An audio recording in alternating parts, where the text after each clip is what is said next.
En un pequeño desorden se puede perder 1 millón. Y si dejamos de trabajar más y ver mejor, Los sobrecostos pueden llegar hasta un 28% en el 90% de los proyectos de construcción en Latinoamérica. Esto es gigante, es un problema. Hoy conversamos con Sergio Monge, CEO de Maui, la PropTech que está ayudando a las constructoras a reducir sus tiempos, ordenar sus finanzas y tomar decisiones con claridad. 1 minuto 48 segundos pude hacer un flujo que antes podía tomar perfectamente 4 horas en hacerse, por un tema de recopilación de data, de enviar Excel, de pedir información, que hacía que todo fuera muy lento, ¿no?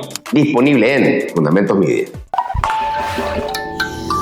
Sergio, ¿cuánto dinero aproximadamente se pierde en cada proyecto de construcción que se inicia, independientemente sea una casa o sea un proyecto vertical? Muchos millones de dólares, Gustavo. Lo que sí sabemos con certeza es que los sobrecostos pueden llegar hasta un 28% en el 90% de los proyectos de construcción en Latinoamérica. Esto es gigante, es un problema grandísimo que hay. Es básicamente cualquier proyecto que tú vayas a hacer, ya sabes que vas a tener sobrecostos, ¿no?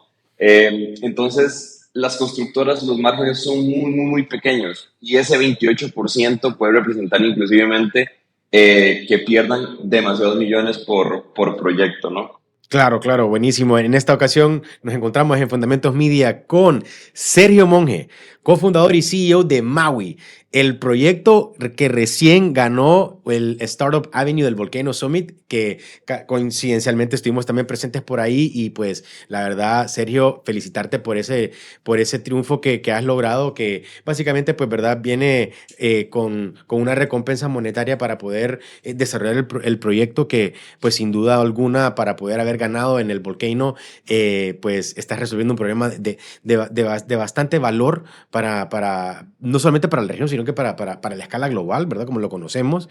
Y bueno, la idea es desarrollar un episodio enfocado a toda esta industria de PropTech. Y antes de profundizar en ello, quería conocer un poco más como curiosidades.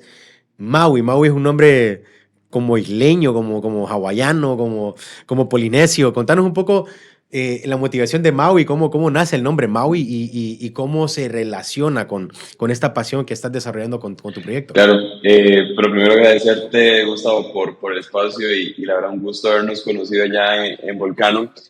El nombre de Maui, pues, muy poco tiene que ver con la isla de Hawái, pero sin embargo también tiene un porqué y es que la industria de la construcción tiende a ser muy tradicionalista, ¿verdad? Si uno piensa en una constructora, piensa en una empresa que se quedó de alguna forma rezagada digitalmente o que tiene muchos problemas de organización, mucha descomunicación. Y justamente entonces por eso también le quisimos dar una vuelta a todo, ¿no? Desde las plataformas que existen para construcción tienden a ser muy cuadradas desde su branding, desde su nombre, y quisimos darle vuelta a eso, darle un refrescamiento totalmente a una industria que, como te decía, tradicionalmente no tiene esa flexibilidad. Entonces Maui viene del por qué querer hacer algo diferente. De hecho, si ves nuestra plataforma, si ves un poco el branding, es algo más refrescante, algo más innovador de alguna forma para una industria muy tradicional. De hecho, te comento que tenemos un cliente que un día me llamó y me decía que es que Maui le parecía muy poco serio, que él prefería los nombres más serios que tenían otras plataformas allá afuera. Entonces yo le decía, bueno, pero te está resolviendo, te está ayudando o es que también ni siquiera te ayudamos. Y dice, no, Maui es una maravilla, me encanta, lo amo, pero me parece que el nombre tal vez podría ser mejor. Y le digo, bueno, ¿cómo te va con tu cliente? No, mi cliente lo ama, porque le gusta que sea algo refrescante. Le digo, entonces, me dice, oh, no, tienes razón, dejémoslo en Maui. Y es que sí, realmente pues llama la atención porque, a ver, como bien decías vos en este momento, es una propuesta innovadora en una industria reconocidamente como conservadora tradicional, ¿verdad? Obviamente entendemos que el rubro de la construcción es de los rubros más importantes, de los más preponderantes en cualquier nación, en cualquier país, por lo que pues todo lo que tenga que ver alrededor de construcción es siempre de atención pública, ¿verdad? Y creo de que el approach que estás haciendo con tu propuesta en esta industria, sin duda alguna, pareciera como que ya existiese o como que ya debería haber referentes o estándares con respecto a este tipo de problemas que están resolviendo ustedes, pero resulta que, bueno, Centroamérica, el mercado latinoamericano como tal, trae este tipo como de traits o de características en la que un emprendedor puede impactar en un problema que parecía resuelto, pero que realmente hay que ponerle más atención al tema, y eso es lo que con Maui vamos a discutir en este caso, con Sergio en este caso, ¿verdad? Entendiendo un poco más cómo Maui ha impactado en esa parte.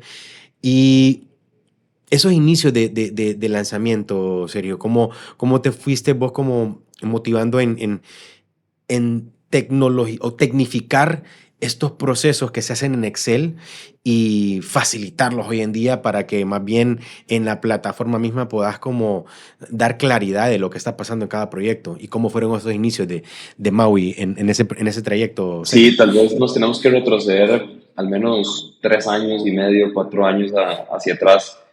Eh, Primero nacimos como una plataforma, nosotros somos tres cofundadores, en ese momento éramos dos, Federico y yo, y lo que teníamos era más bien un marketplace, en donde nosotros como personas físicas que no saben nada de construcción necesitaban remodelar, por ejemplo, su estudio de grabación, la oficina de la casa, y entonces nos contactaban para poder encontrar al mejor constructor para poder realizar esa remodelación, esa construcción pequeña, ¿no? Eh, Bajo ese marco empezamos a operar aquí en Costa Rica, empezamos a generar proyectos interesantes, pero ¿qué es lo que sucedió? Que primero nos convertimos en una empresa muy operativa y no tan tecnológica, ¿verdad? Porque era más como lidiar entre la conexión entre la oferta y la demanda. Lo segundo es que nos empezamos a dar cuenta que los constructores estaban teniendo muchos problemas de atrasos, muchos problemas con los proyectos que les estábamos dando. Cuando te vas a la raíz, te das cuenta que muchas veces es porque están pagando el proyecto que vos le estás dando eh, con plata del pasado, ¿verdad? O sea, proyecto que están desarrollando en este momento lo están pagando con plata que tienen comprometida hacia el futuro. Entonces hacen un juego numérico que ni ellos entienden, y esto los lleva a tener muchos sobrecostos, muchos problemas de entrega, plazos, quedar mal con clientes. Y pues ahí fue donde nos metimos directamente a la raíz. Y claro, hicimos un stop y dijimos los dos como fundadores, bueno, Fede, vos tenés experiencia en finanzas, yo tengo experiencia en desarrollar software. ¿Por qué estamos metidos tratando de intermediar entre una constructora y un cliente cuando tal vez no sabemos mucho de construcción y nos cuesta realmente lidiar con el constructor que tiene problemas financieros? Entonces, el primer paso, yo como programador natural, fue sentarme a programar un MVP para poder que ellos llevaran el control de los costos que estaban teniendo con los proyectos nuestros. Y pues ahí nace como esta primera iteración, ¿verdad? Ahí empezamos a ver que había algo, que había una necesidad de software especializado en construcción. Generalmente utilizaban herramientas genéricas como Monday o ClickUp, o bien software especializado como Procore, pero que es una herramienta gigante y muy, muy para el mercado anglosajón. Entonces de ahí pues como que se dan estas semillitas, ¿no? Sigue existiendo un problema mayúsculo, y es que ninguno de los dos tenía conocimiento en la construcción denso. Sí conocíamos la industria, conocíamos cómo se manejaban los proyectos, pero no ya como que en la raíz. Y ahí es donde entra la ecuación, Gloriana como tercera cofundadora, que ella es ingeniera civil, arquitecta, tuvo su estudio de construcción y arquitectura y trabajó con empresas de esta industria. Y pues claro, viene, se junta, dice, sí chicos, lo que están construyendo tiene sentido, pero tal vez enfoquémonos en un área, ¿no? Empezamos a probar diferentes áreas, eh, y fue cuando dimos con el área financiera que dijimos, como este Eureka Moment, ¿verdad? Que cuando tú dices, mira, sí, encontré el dolor principal, que ahorita se resuelve con ERPs, con sistemas contables, con Exceles, y dijimos, bueno, vamos de lleno a tratar de resolver este problema súper, súper mayúsculo que vimos. Entonces es más o menos en muy resumido el origen de cómo nació la solución actual. De acuerdo, y como todo inicio, ¿verdad? Claro, tenés el proyecto, tenés el MVP, y está este reto en el cual, ok, ¿cómo empezamos a meter clientes? ¿Cómo empezamos a crear que este producto se convierta en un negocio? Eh, en el trayecto del desarrollo y el crecimiento del producto en en esas etapas tempranas, ¿ustedes levantaron inversión o básicamente bootstrapearon su proyecto? Sí, todo fue bootstrapeado en el sentido de que teníamos por ahí otro negocio, Fede y yo especialmente, de desarrollo de software a la medida, y teníamos un contrato con un banco en Costa Rica. Entonces eso nos permitía poder invertir prácticamente todo el dinero en la creación de esta solución. Y pues así es como empiezan a hacer un poco el cómo nos financiamos nosotros el proyecto, ¿no?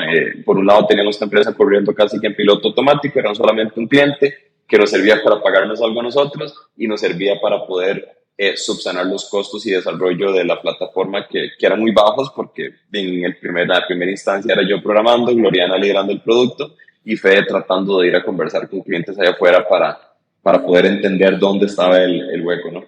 Más o menos como cuánto tiempo les tomó a ustedes encontrar ese primer cliente que pagara y como que validara la hipótesis que tenían ustedes con la solución. Sí.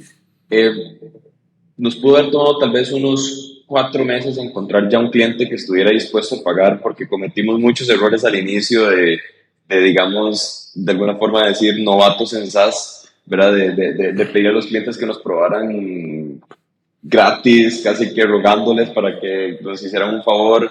Nos costó mucho el ir proactivamente a cobrar. Entonces eso hacía que las personas entraran, no le tomaban importancia, no nos daban feedback. Entonces eso es ahora, si retrocedo en el tiempo, algo que haría totalmente es cobrar desde el día cero, aunque sean $10, $15, pero en el momento que cobras, recibís mucho feedback valioso.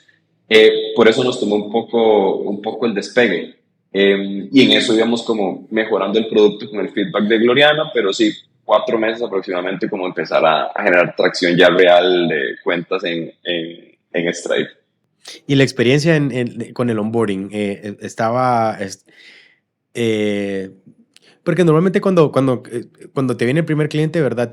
Todo se pone a prueba, ¿verdad? El onboarding, la entrega, la precisión en los cálculos, el soporte inmediato cuando se presentan pequeños asuntos de atención técnica que hay que dar, ¿verdad? ¿Cómo fueron ustedes organizando ese flujo y de esa forma ir como flexibilizando su operación para ir creciendo con más clientes?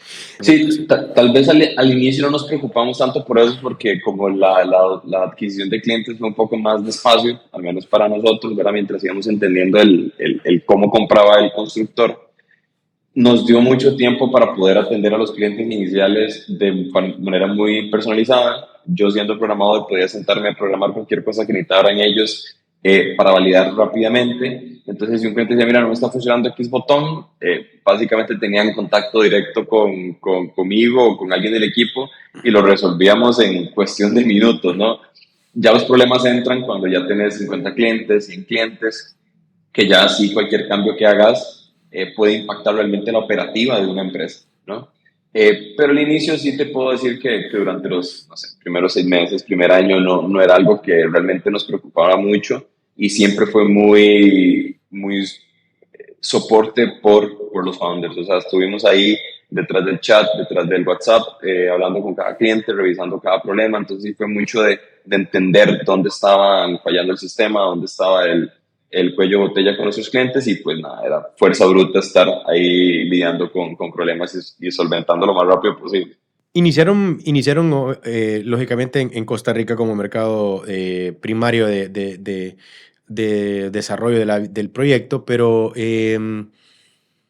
la internacionalización en este tipo de proyectos es importante, dado que pues el software te da ese elemento en el cual puedes rápidamente brindar un servicio de calidad sin necesidad de que tengas que trasladarte como para poder convencer a alguien, sino que a veces tu producto, tu plataforma habla más que lo que vos pudieras ir a hacer un face-to-face y cerrar un acuerdo como normalmente se hace, ¿verdad? Pero ¿en qué momento se dan cuenta ustedes como que, ok, esto se puede internacionalizar? ¿Qué tipo de razonamiento tuvieron para decidir rápidamente salir fuera de Costa Rica? ¿Y qué país fue el elegido? ¿Y por qué eligieron ese Claro, país? fue un poco digamos, de destino. Todo nació un poco en el sentido de que estábamos cómodos en Costa Rica, estábamos creciendo, teníamos un buen networking aquí, estábamos creciendo en calidad de clientes y eso realmente nos llevó a tener buena atracción y no preocuparnos tanto por la internacionalización, ¿no? Cae de golpe una invitación a participar en Startup Chile. Ya me dice que nos aceptaron en el programa y eso nos hace realmente como decir, bueno, hay una oportunidad en otros mercados, especialmente porque la aplicación nuestra fue aprobada o revisada por la Cámara de Construcción chilena. Entonces eso nos decía que justamente algo había ahí, ¿no? De sacar a Maui fuera del país. Y utilizamos los recursos que nos dieron en el programa para poder justamente empezar a probar el mercado chileno. De ahí pues sacamos muchas conclusiones, unas positivas, unas no tan buenas, pero esto nos dijo, bueno, chicos, vamos a sacar a Maui de Costa Rica definitivamente. El siguiente mercado con el que fuimos a probar fue México, directamente para entender cuáles eran las diferencias que podía haber entre el software y la necesidad del mercado mexicano. Todo bien, creo que el segundo mes o primer mes de lanzar campañas publicitarias directamente en México, pues nos cayó el primer cliente y de ahí pues empezamos a lanzar Guatemala, Honduras, El Salvador, Panamá y pues nada, desde ahí es donde tenemos 8 mercados abiertos en este momento. Pero sí, ha sido algo tan sencillo como lanzar campañas publicitarias con super target en los mercados y han llegado a su forma ahora. Conforme vamos avanzando, o sea, volviendo más complejo el panorama y hay que empezar un poco a ser más creativos en cómo le hablas a cada país, pero siempre de alguna forma un poco más sencilla, porque con la misma operativa atendemos a personas o clientes de cualquiera de estos países. Muy bien, muy bien. La verdad que rápida concepción de internacionalizarse. Destaco ese punto porque es una cuestión de estilos entre emprendedores, ¿verdad? Porque ahora en día creo que es más notorio este gen en el que el emprendedor no se queda como a la espera de conquistar su mercado local antes de salir, sino que sí tiene mucho más valor ahora de salir rápidamente. Y eso es muy bueno porque vamos creando como esta cultura en la que los emprendedores de nuestra región deben rápidamente asumir que el próximo mercado está fuera del mercado local y eso principalmente según la experiencia que he recabado, por ejemplo, Honduras tiene esa peculiaridad. Nicaragua también tiene esa peculiaridad. No puedo hablar de Costa Rica ni de Guatemala y de El Salvador porque ahora en día sí se ve mucho más activa la participación de cada uno de los proyectos que salen de estos países. Por lo que rescato ese punto y qué bueno que tomaron esa decisión inmediatamente para ir al mercado más retador, definitivamente. México, que viene siendo un mercado en la cual, pues, si bien es cierto, es un mercado enorme, es súper generoso, también hay condiciones y hay retos a trabajar. Contanos un poco sobre, a ver, el real estate como tal es un high ticket industry, ¿verdad? Son tickets altos. Aquí no vas a ver tratos de $9, de $15 al mes. Eso no existe, ¿me entiendes? O sea, el contexto del desarrollo de negocios en bienes y raíces es totalmente diferente a como conocemos en otros rubros y la construcción pues va muy de la mano de bienes y raíces.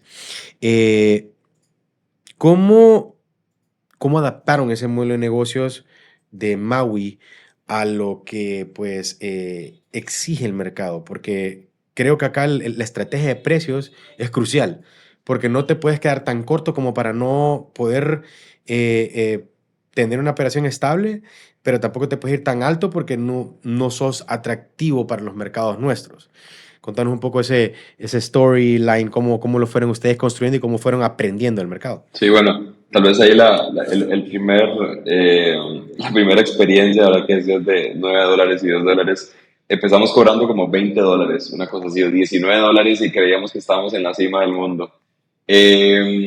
Justamente de ahí fuimos cambiando mucho, mejorando el pricing hasta llegar como a un pricing más estable que tenemos en este momento, en el cual no hacemos diferencia de mercados. Para serte 100% honesto, trabajamos con el mismo precio para todos los países. Hay países que tienen más resistencia que otros, ¿verdad? En cuanto al precio, pero tratamos de tratar de simplificar la operación lo más que podamos, al menos para esa etapa de validación que todavía en la que todavía estamos, ¿no? Si bien vamos creciendo, todavía estamos validando el mercado. Entonces, ahí lo que ha ido pasando es que hemos ido, claro, migrando el precio y yéndonos casi que subiendo y subiendo y subiendo hasta encontrar como el precio donde ya no existe tanta fricción por el precio y el producto, ¿no?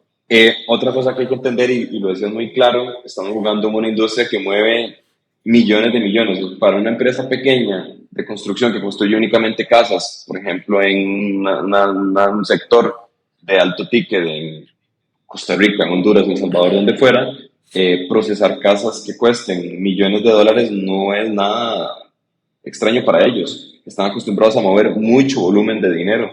Entonces, bajo esa premisa, sí, claro, tienes que también entrar en ese juego, ¿no? Porque si cobras muy barato, te ves como algo no real. Si cobras muy caro, no estás ayudándoles a mantener un flujo de caja, especialmente porque nosotros atacamos el mid-market. Entonces, el mid-market tiene muchas complejidades que no tienen empresas grandes. Y entonces ahí es donde hay que jugar mucho con el pricing, ¿no?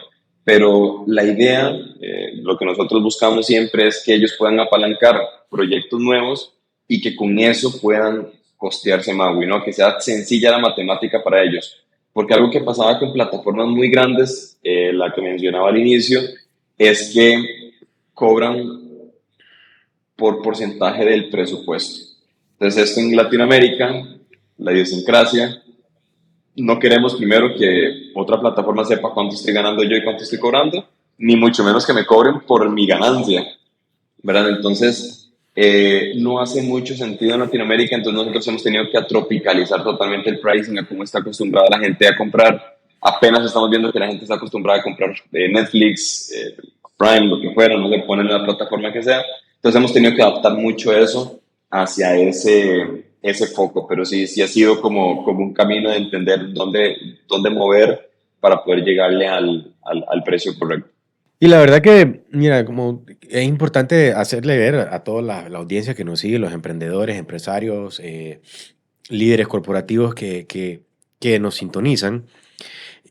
Yo creo que aquí todos estaremos de acuerdo que una de las cosas más complicadas en un proyecto de emprendimiento, un tech startup, cualquier producto que se lance en el mercado, siempre la estrategia de precios es una cosa que es bien importante considerar y es crucial. Y en el PropTech, en LATAM, si bien es cierto, sí hay referencias, tenemos esta particularidad en nuestra región que pues la estadística por ejemplo, referencias de industrias carecen de suficiente apoyo como para que un emprendedor pueda determinar bien en dónde está parado con su emprendimiento. Entonces, muchas veces tenemos que abrir camino y ir aprendiendo en el camino, como en este caso nos menciona Sergio con Maui. Y en ese mismo descubrimiento nos damos cuenta de que hay plataformas y también hay formatos y eventos que hoy en día existen en la región que impulsan este tipo de proyectos. Para vos, Sergio, la experiencia del Volcano Summit, no sé si era la primera vez o la segunda vez que ibas, pero ¿cómo has visto vos el impacto del Volcano y cómo crees vos de que este tipo de eventos impulsan proyectos de base tecnológica, como en este caso Maui lo está haciendo, que pues, en el Startup Avenue vos fuiste uno de los ganadores? Yo creo que todos los eventos que hagan y den visibilidad a startups, a empresas de base tecnológica, siempre van de ser positivos, siempre y cuando le pueda sacar como el provecho, ¿no? Bueno, obviamente también es ir a buscar con quién hablar, buscar como contactos, estar ahí presente en top of mind de las personas. Pero me parece que me da como una visibilidad a Centroamérica que ha costado, que a pesar de que hemos tenido un éxito en la región, a pesar de que hay empresas muy interesantes que han salido de acá, todavía el ecosistema va evolucionando. Para mí el Volcano y Guatemala representa como lo más evolucionado que tenemos en la región de Centroamérica. Pero es sumamente importante estar ahí, ¿no? Para crear ecosistema hay que estar ahí, hay que apoyar, hay que participar, hay que que estar con todo lo que se pueda. Y definitivamente a nosotros personalmente, no solamente por haber estado ahí como en la presencia, ¿verdad? O en el marco principal con el compromiso de inversión de Caricaco, claramente también nos ayudó mucho a conectar con clientes porque aprovechamos y lo interesante de este Volcano es que tiene una captación muy interesante en donde no solo trae gente que sabe de startup, trae personas que están interesadas, de alguna forma los convencen. Un cliente que, bueno, un posible lead, un posible cliente de Maui, anduvo por ahí y yo decía, aquí jamás va a llegar nadie de construcción. Y resulta que sí. Entonces, da mucho para poder generar conexiones, salieron otras conversaciones interesantes, entonces siempre es importante eso y como te digo, yo creo que es buscar la forma para potenciar más las startups de la región, que hay un montón súper cool que están haciendo cosas increíbles, pero sí brinda mucho ese trampolín para poder generar conexiones como estas, entonces sí es definitivamente que vale la pena y yo creo que hay que estar ahí. Totalmente, y mira, hago la mención del Volcano porque creería que es la evolución, digamos, como que la última evolución que has tenido con Maui en tu pitch, en tu producto, es la que recién presentaste en Volcano.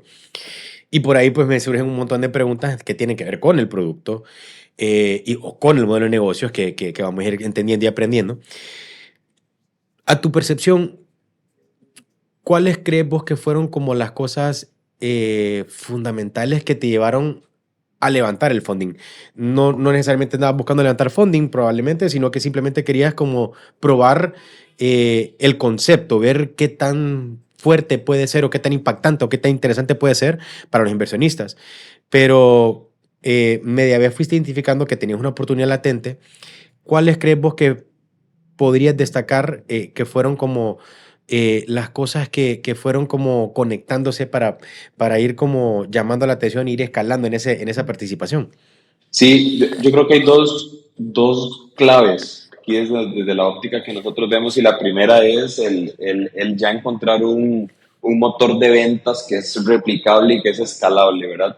A pesar de que nosotros en este momento dependemos de nuestro mayor canal de adquisición son los ads en Meta, especialmente en Instagram, pero ya entendemos que si metemos X cantidad de dinero vamos a tener cierto retorno de leads a cierto rango de conversión, X cantidad de clientes nuevos, ¿no? Entonces, ese sales motion que ya hemos generado nos permite tener un poco más de convicción de que si entra dinero, no va a ser para descubrir el cómo ir a obtener clientes o el go-to-market, ¿verdad? Como se llama, sino que es para meterle gasolina a un cohete para que despegue. Es básicamente el primer por qué se dio como toda esta sinergia y el por qué estaríamos interesados en empezar la ronda. Entonces ese es como creo que el 80% del por qué es porque va a ir justamente a despegar y no va a venir a quemar dinero únicamente para descubrir qué es, sino ya sabemos cómo lo impulsamos, ¿no? Entonces, para mí ese es como un mayor indicador de que ocupas dinero para crecer y no para sobrevivir, ¿no? Especialmente Totalmente. porque ya nosotros llegamos a punto de equilibrio en la mayoría de los meses de este año. Entonces ya eso nos da un poco más de convicción saber que la empresa pues sabe lo que está haciendo y lo que ocupa es despegar. Y el otro pequeño porcentaje que nosotros vemos, o el segundo punto, es el timing. Hace 2 años tal vez no era el mismo timing como el que está ahorita, pero la construcción está teniendo este switch en mucho gracias al AI. O sea, yo tengo clientes que pasaron de llevar su presupuesto en papel y lápiz, literalmente, a utilizar herramientas de AI con ChatGPT, Gemini y lo que fuera, ¿no? Entonces imagínate el salto que hay, es enorme, ¿no? De lo que antes hacían a lo que pueden lograr ahora. Ese salto, que digamos existe un hueco en la utilización de herramientas de software de Web 2, hizo que rápidamente ellos puedan adaptar plataformas, ojalá plataformas que tengan integración con AI, ¿no? Porque ya entienden el concepto de AI. Entonces, este timing que está pasando ahorita para nosotros es como el chispazo de que hay algo que está cambiando y que hay algo que en la construcción está llegando como este punto de inflexión. De hecho, yo hago la analogía de que lo que vimos hace, no sé, 6 años, 7 años, de que pasó con la banca, especialmente cuando llegó el fintech, va a pasar o está pasando justamente en construcción, ¿no? que va a pasar este cambio de chip, de mindset en los cores de las empresas de construcción que va a permitir que pues se aperture hacia un montón de tecnologías, Maui incluida, digamos, en el medio. Entonces, esos son los dos campos que nosotros vemos, el uso de los fondos y justamente el timing que existe en la industria. La verdad, estoy admirado y muy y de verdad muy contento por el pedazo de sabiduría que acabas de compartir en este momento, que tiene que ver mucho con el timing. Hay una TED Talk que se hizo, creo que en 2015. El apellido creo, apellido Gross, Gross con doble S. El tipo hizo una charla de 5 minutos, pero a mí me impactó muchísimo porque ese tipo había invertido en más de 1000 startups, había hecho más de 1000 inversiones y él había estudiado todos los elementos habidos y por haber de por qué las inversiones que han sido más exitosas son exitosas. Y obviamente pues está la evaluación del equipo, evaluación del modelo de negocio, el mercado, etc. Pero el elemento timing resultó ser el elemento más importante o el factor más determinante del éxito de ese proyecto. Y escucho lo que estás manifestando y lo que estás como madurando en tu razonamiento y supongo que es el mismo razonamiento en el equipo. Y creo que sí estamos hablando de algo que es sin duda especial. Y lo voy a dejar hasta ahí porque creo que estás armando un muy buen camino y creo que entender eso, a ver, los emprendedores que creemos en nuestros proyectos, esto que comparte Sergio es esencial también entenderlo. Hay un momento para estar listo a la oportunidad. Y Sergio lo mencionaba, o sea, si lo han hecho años atrás, no hubieran logrado lo que lograron en este momento, pero todo es una cuestión de construir el producto o el proyecto a que crezca y buscar los momentos o las situaciones precisas para que esto empiece como a dar otro salto de crecimiento que te va a ir acercando más a ese crecimiento que andas esperando. Y la verdad, felicitar a todo, me imagino que hay un equipo también de personas que asesoran este pensamiento y creo que están pensando en la vía correcta. Y muy atractivo también lo que mencionas sobre el futuro de las PropTech, relacionándolo al FinTech, me parece muy, muy interesante lo que puede venirse. Así que mucha atención, mucho ojo a todos los que ven acá esta industria, PropTech, InsurTech, RegTech, todo este tipo de cosas. Mucha atención, que son cosas que van a seguir creciendo en nuestra región. Regresando al tema, Sergio, con respecto al impacto que tuviste con los inversionistas y el pitch que hiciste y todo, contar un poco acerca de la experiencia del producto, cuando la gente miraba el producto, cuando el constructor vio el producto, porque al final el producto es una manifestación de la contribución que haces al proyecto, que básicamente es toda esta base de relaciones en cómo funciona una plataforma que le da un gran valor a muchos constructores. Contanos un poco cuál ha sido como los diferenciadores que has encontrado en el producto y qué feedback has también tenido de tus clientes y de los inversionistas que vieron Maui.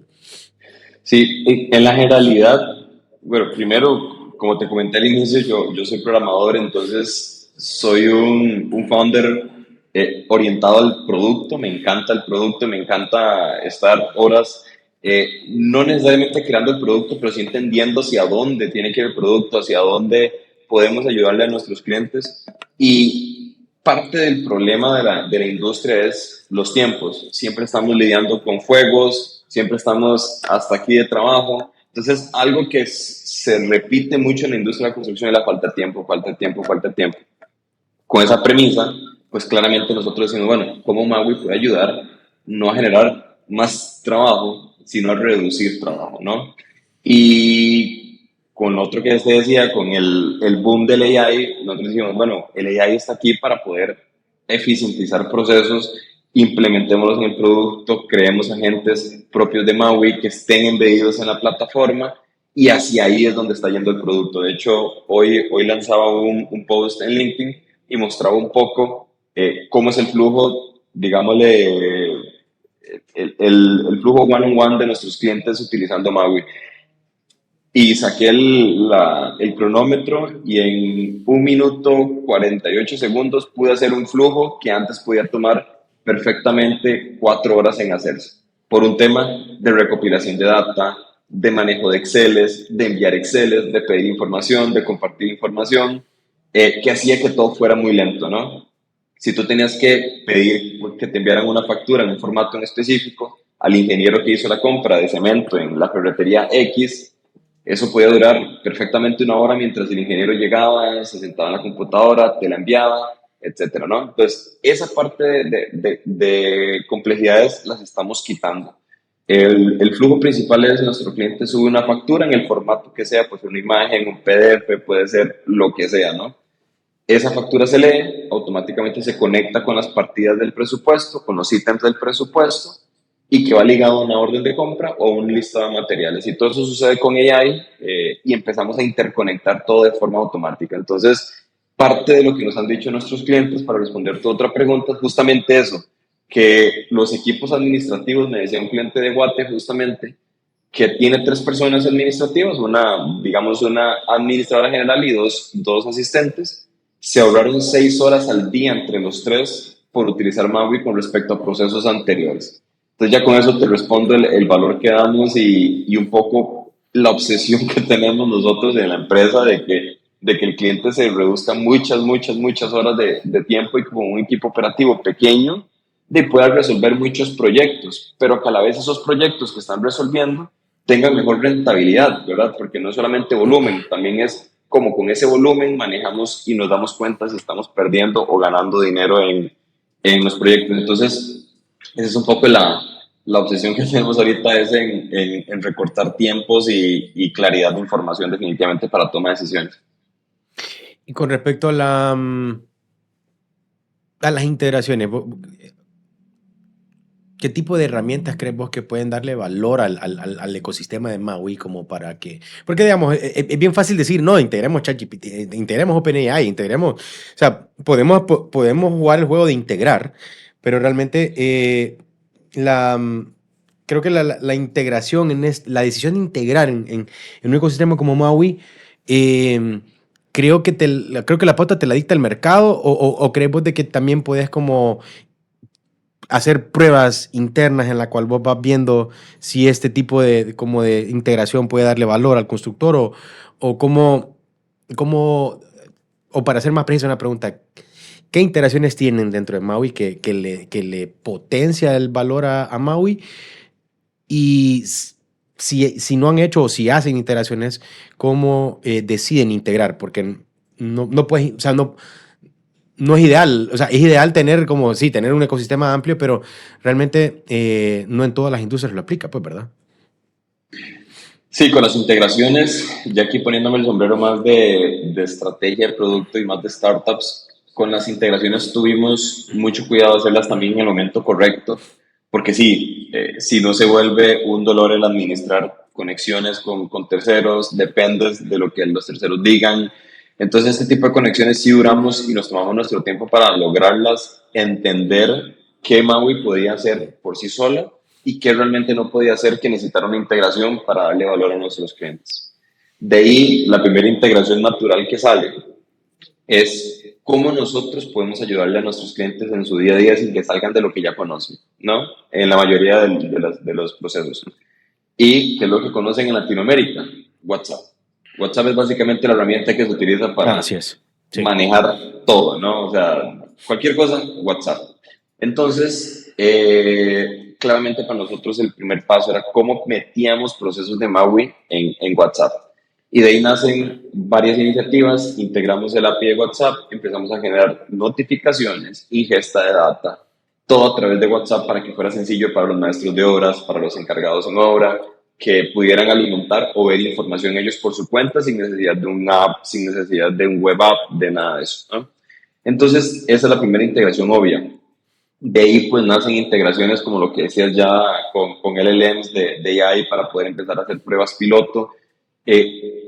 Toda esta parte de conexiones de AI que tenemos nosotros pues no es algo como que el cliente nos pedía, porque ni siquiera es algo que ellos entendían que se podía hacer, ¿verdad? Ellos jamás imaginaban que mediante un audio que podía enviar el maestro de obras en la obra, eso pudiera llegar a una plataforma como una solicitud de material y que de ahí pudieras cotizar con inteligencia artificial a diferentes proveedores y que te retornáramos una tabla comparativa de forma automática sobre cuál es el mejor proveedor para optar esa compra. Entonces, esa automatización no es como que alguien te dice que lo necesita, porque ni siquiera ellos saben que lo necesitan. Entonces, si algo tenemos nosotros en el core también es, claro, escuchar al cliente, pero escuchar al cliente cuál es el dolor, no cuál es lo que él cree que debería de solucionarse, para poder generar una solución más creativa, una solución que cambie el status quo de la industria, ¿no? Entonces, bajo ese régimen es que nosotros vamos desarrollando el producto. Y de ahí pues ya nacen un poco conexiones más corporativas, por llamarlas de una forma más específicas, que ya son conexiones con RPs, con sistemas contables. Entonces ahorita Maui se integra con QuickBooks, con SAP, con Xero, que son herramientas para gestionar más la parte contable y donde pues contadores no entienden nada de Maui porque es algo muy técnico. Entonces nosotros los desligamos para que no tengan que meterse en la complejidad de Maui y los enviamos al software que ellos conocen, que es la parte contable, ¿no? Entonces es algo que ya tenemos en medio de la plataforma y que definitivamente va a ir creciendo. Y como siguiente conexión natural que estamos viendo es ya conectarnos a APIs de ferreterías un poco más grandes para que puedan clientes que trabajen con estas ferreterías directamente puedan realizar pedidos todavía más sencillos sin tener que pasar por un vendedor y sin tener que pasar por un proceso de enviar la cotización, recibirla, etcétera, ¿no? Entonces, por ahí es donde está el roadmap hacia adelante, seguir conectando RPs y más conexión con ferreterías eventualmente.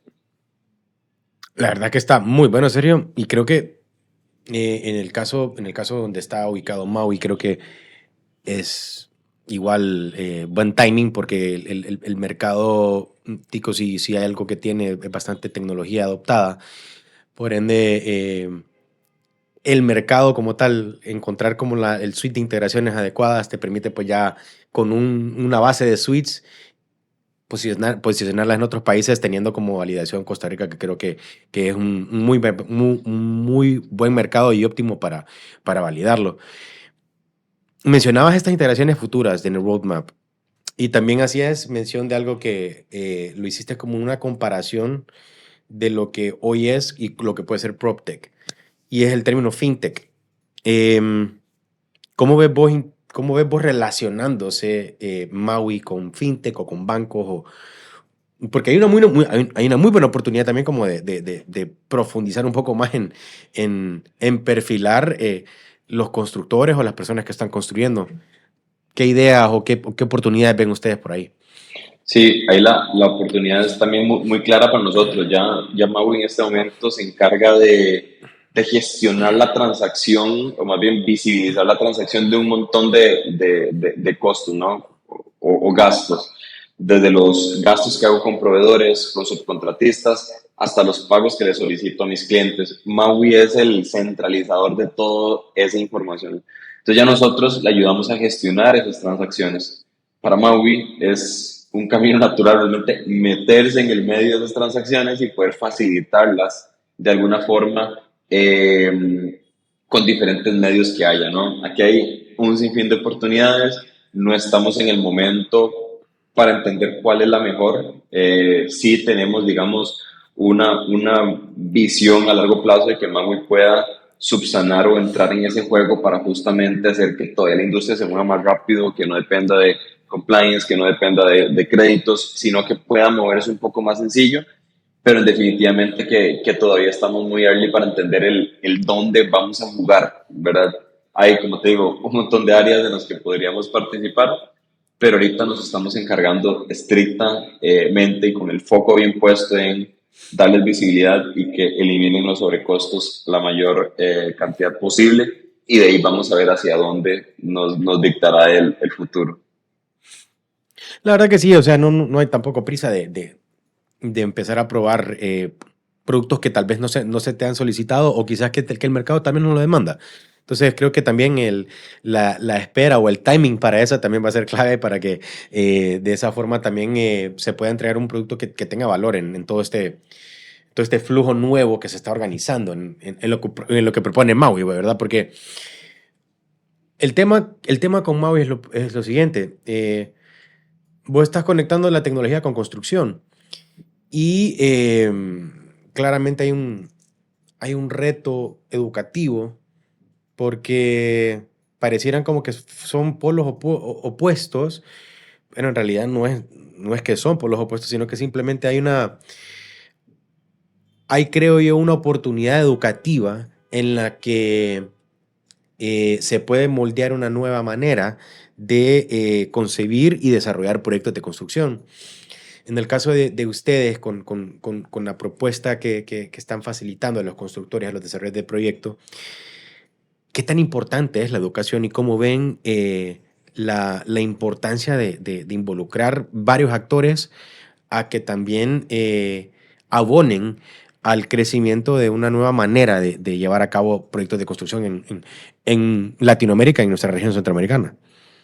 Sí, sí, justamente eso es una labor que estamos promoviendo mucho, especialmente a nivel interno. Hemos tenido muchos cursos que hemos dado casi que gratis para nuestros clientes, inclusive para las personas externas, para primero empezar por las bases, como tú dices, ¿no? Cómo empezar a primero presupuestar mejor para que mi proyecto empiece con buenas bases. Entonces hemos tenido muchos cursos que se han inscrito cientos de personas a llevarlos para justamente educar no solamente en el uso de Maui, sino en la globalidad de lo que es gestionar presupuestos en el área constructiva.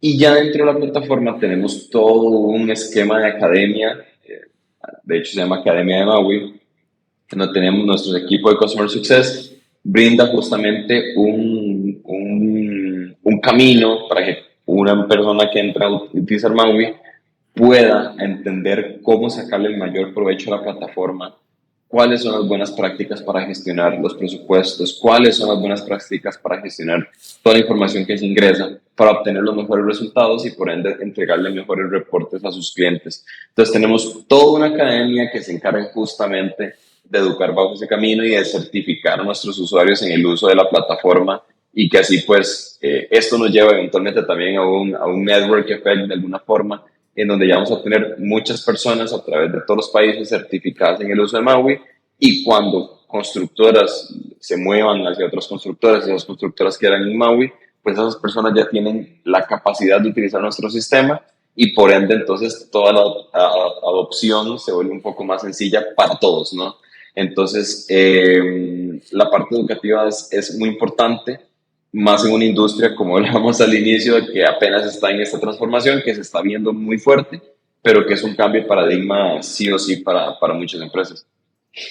Sí, sí, totalmente. O sea, la cuestión acá em, probablemente eso va a ser interesante cómo evoluciona esa conversación. Sería bueno darle seguimiento. Sería bueno viajar al futuro y tener otro episodio en 2 años para ver qué efecto tuvo. Pero realmente creo que la apuesta educativa sin duda es importante, dado que si bien es cierto, en nuestra región centroamericana hay muchos retos de conectividad, ya hay muchas regiones que están conectadas. Eventualmente el problema ya no va a ser la conectividad, sino que va a ser otro tipo de problemas. Por lo que en este momento la educación es también una manera de acelerar un poco más esa brecha para que tengamos mejores estándares y mejores criterios de decisión para poder construir un proyecto, ¿verdad? Eh, con respecto a la creación de contenido, Sergio, eh, mira, hoy en día estas plataformas, y ustedes son claramente, digamos que son bien expresivos en esa intención, porque hacen inversión bastante en ads. ¿Qué tan importante es hoy en día la estrategia de contenido para cualquier empresa que quiere desarrollar una posición internacional? Y ¿cómo definirías vos o cómo crees vos eh, o bajo qué estilo de comunicación ustedes han logrado tener éxito para llegar a ese mercado cautivo que han logrado captar en este plazo? Claro. Lo primero que tal vez me gustaría mencionar es que nosotros tenemos el background, cuando teníamos el marketplace era B2C, ¿no? Entonces ya sabes que en B2C hay que ser muy creativo, hay que apelar a llegarle a las tendencias, a lo que la gente está hablando para poder captar su atención. Entonces ahí sí tuvimos que ser muy creativos y apelar mucho a influencers, apelar mucho a un montón de cosas para poder llegarle al mensaje. Cuando cambiamos a ya este sector un poco más serio, más tradicional, tuvimos que bajarle un poco al mensaje, ¿no? O a la forma, más bien. El mensaje no, la forma. Y al inicio, te voy a ser muy sincero, al inicio era Sergio con su celular haciendo un selfie y básicamente hablándole a la cámara con un video diciendo, oye, sos empresa de construcción, entendemos estos problemas, escribinos si quieres que te ayudemos a resolver estos problemas, ¿no? Entonces, tan simple como eso fue lo que nos dio leads casi que un año entero de adquisición. Entonces, no gastamos realmente en creación de contenido, era algo muy arcaico, era full founder-led, ¿verdad? Las campañas, y donde sí metíamos un poco más de esfuerzo en la segmentación, en entender cómo prospectarlos mejor, para entender cuándo uno sí era cliente, cuándo era no cliente. Entonces nos metimos más en el cómo filtrarlos y prospectarlos y no tanto en las campañas como tal. Ya hoy en día, pues, esto es un mar, ¿verdad? Y se va reduciendo la cantidad de peces que pueden haber. Entonces ya hay que ser más creativos, hay que llegar y apelar a mensajes diferentes para llegarle a diferentes personas, a directores, a CFOs, por ejemplo, o a directores de financieros, administrativos en constructoras. Entonces hemos ido metiéndole un poco más en creación de contenido más formal o más producido, diría yo que es la palabra, ¿no? Entonces ese ha sido el camino nuestro. Lo que vamos a empezar a explotar ahora es más contenido de influencers, que entendemos que en construcción de alguna forma está pegando mucho, pero no influencers tradicionales, sino influencers sí enfocados en la gestión o en la construcción, que los hay, curiosamente. Entonces, por ahí va un poco la estrategia que viene, ¿no? Más enfocada a influencer marketing y continuar con la estrategia de contenido que tenemos, y vamos a hacer una pequeña inversión en podcasts más narrados, no entrevistas, sino podcasts más narrados, con historias, con buenas prácticas, para entender un poco también si la audiencia anda por ahí, ¿no? Pero es más una prueba. Lo que sí sabemos es que las personas consumen videos que los haga sentirse cercanos hacia lo que ellos viven en el día a día. Entonces, si se ven a nuestro Instagram, tenemos varios videos en forma de meme, de alguna forma, como de que hacen mofa de la construcción. Entonces eso hace como que genera mucha cercanía con la marca, y llevamos como este camino de no ser una empresa súper seria, pero sí una empresa que entiende cómo resolver los problemas. Y eso te iba a consultar, ¿cómo ha sido hasta el momento la construcción de la relación societaria con tus founders y la cultura corporativa organizacional que están desarrollando con Maui? Es un proyecto que tiene este elemento innovador y que tiene esta gran oportunidad de poder posicionarse como un referente importante en el PropTech latinoamericano. ¿Cómo impulsan esa constante misión que quieren lograr? Ok. Yo creo que es mucho repetir el problema una y otra vez. De hecho, si alguien ya me ha visto un poco más hablando, etcétera, ya se sabe un poco el speech inicial del problema y de lo gigante que es esto, porque justamente esto lo llevamos como en la piel, ¿no? Y eso lo tratamos a nivel de cultura empresarial, de que las personas entiendan el por qué hacemos lo que hacemos. Eso para mí es importante. Muchas veces yo hablo con mis co-founders y les digo que cuando uno llega a tener burnout o llega a sentir que es mucho el trabajo, sucede porque realmente no se tiene claro los resultados que se están viendo ni la misión que se tiene. Entonces hemos sido muy enfáticos en que todo el mundo de la empresa entienda por qué estamos haciendo lo que hacemos, cuál es el impacto que estamos generando, de que hay clientes que pasaron de perder $80,000 en un solo proyecto en 2 meses a no tener pérdidas gracias a la plataforma. Entonces, esa clase de impactos son las que nos mueven para seguir. Y yo soy muy partícipe del sobrecomunicar. Entonces, me gusta comunicar todo a nivel de empresa porque hace que todos entendamos el porqué de las cosas. De nuevo, por qué hacemos lo que hacemos, ¿no? Y ahí es donde nace un poco el eje principal de la cultura organizacional es tener eso muy claro y saber que hay una misión mucho más grande que lo que tenemos ahorita, que lo que está haciendo ahorita Maui no es ni un 15% de lo que vamos a llegar a hacer y lo que estamos presupuestando hacer con la empresa y con la plataforma, ¿no?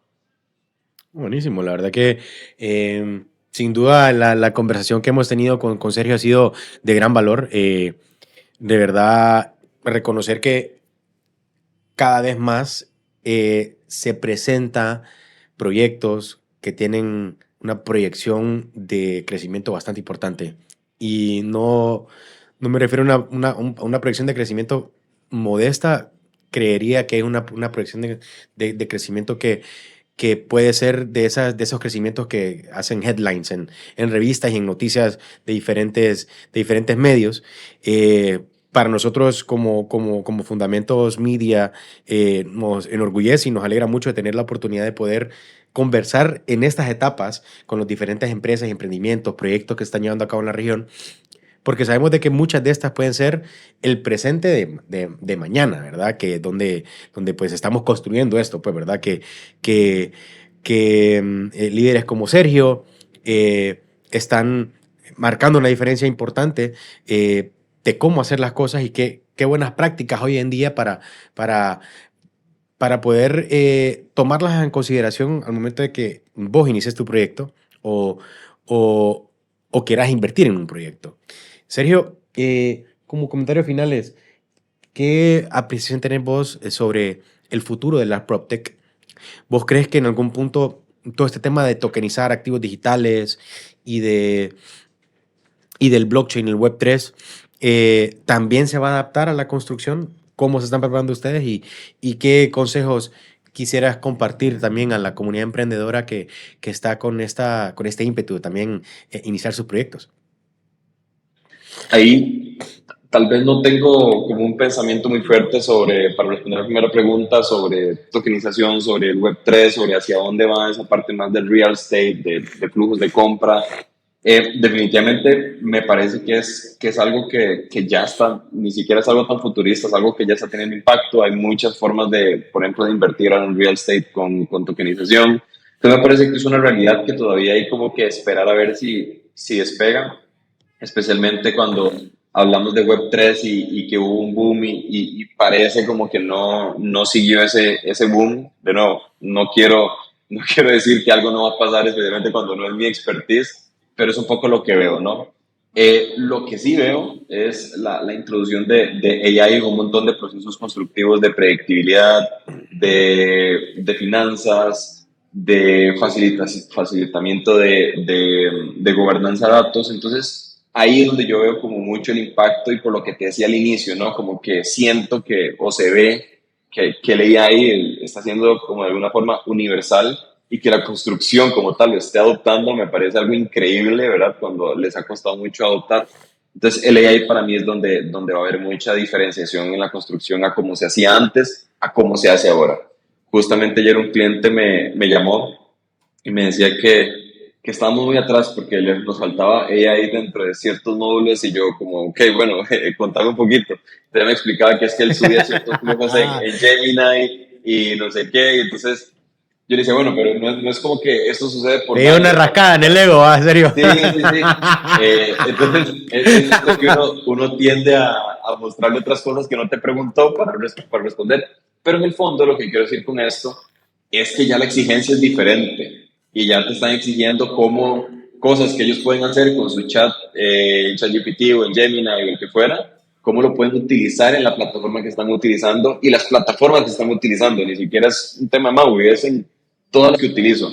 Entonces, eso para mí va a ser como algo muy interesante para empezar a interconectar un montón de cosas que antes no se interconectaban.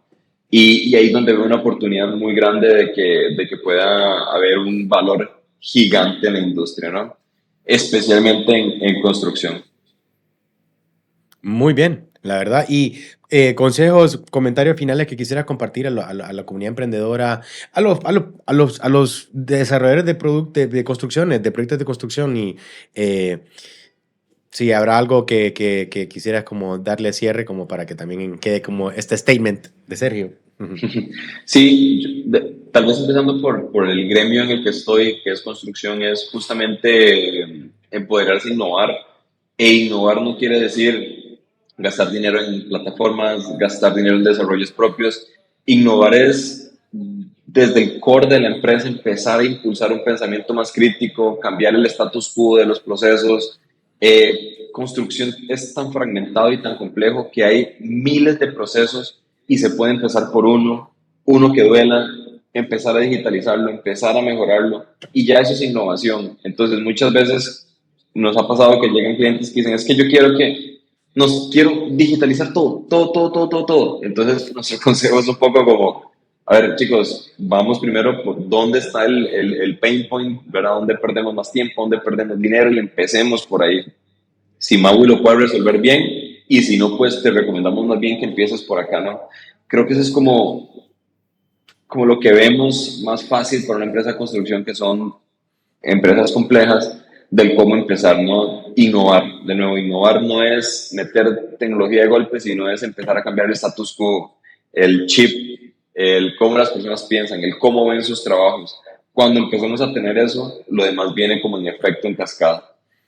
Y tal vez para los que están emprendiendo, creo que hay muchas cosas y ya todo se ha dicho, no creo que vaya a ser como algo muy, muy diferente o una pieza de sabiduría ahí, pero si algo siempre soy muy repetitivo cuando hablo con alguien que está empezando este camino es valide su producto lo más rápido posible, cobre, es la única forma de validar, especialmente en SaaS, ¿no?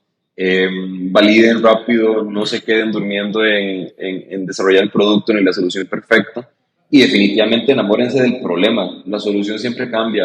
Si yo les mostraría un screenshot de cómo se veía Maui antes a cómo se ve ahora, son cosas totalmente diferentes, pero nos enamoramos tanto del problema que nos ha ido a hacer una solución muy distinta a la que imaginábamos. Entonces ese es otro definitivamente que creo que es importante para no perder tiempo en cosas que no son importantes y enfocarse en lo que realmente importa y el impacto que tiene. Entonces, por ahí iría un poco mi tren de pensamiento. Buenísimo, buenísimo. La verdad, Sergio, ha sido una conversación bastante amena. Muchas gracias por abrirnos las puertas de Maui y conocer un poco de lo que han logrado hasta este momento. Felicitarte por esos logros que están teniendo. Desde mi punto de vista, como lo veo, a veces tiendo a ser demasiado optimista, pero es parte de lo que me gusta de los tipos de conversaciones que tengo. Veo que estás montado en un problema donde hay mucho potencial para desarrollar un exit histórico con Maui. Ojalá así sea el caso. Eso es lo que deseamos desde el estudio de medios modernos a través de Fundamentos Media. Y la verdad que pues a vos también que nos viste hasta este punto, agradecerte por haber escuchado todo lo que queríamos compartir referente a esta gran oportunidad que hay alrededor de la industria de construcción e invitarte a que sigas participando, sigas investigando, sigas despertando esa curiosidad. Gracias por tu like, por tu follow, ya sabes, suscribirte y compartir también este contenido. Lo hacemos con el objetivo de dar a conocer historias de emprendimiento e empresas y productos que están impactando de gran manera nuestra región y sí que muchas gracias por ese apoyo y bueno, nos vemos a la próxima. Chao.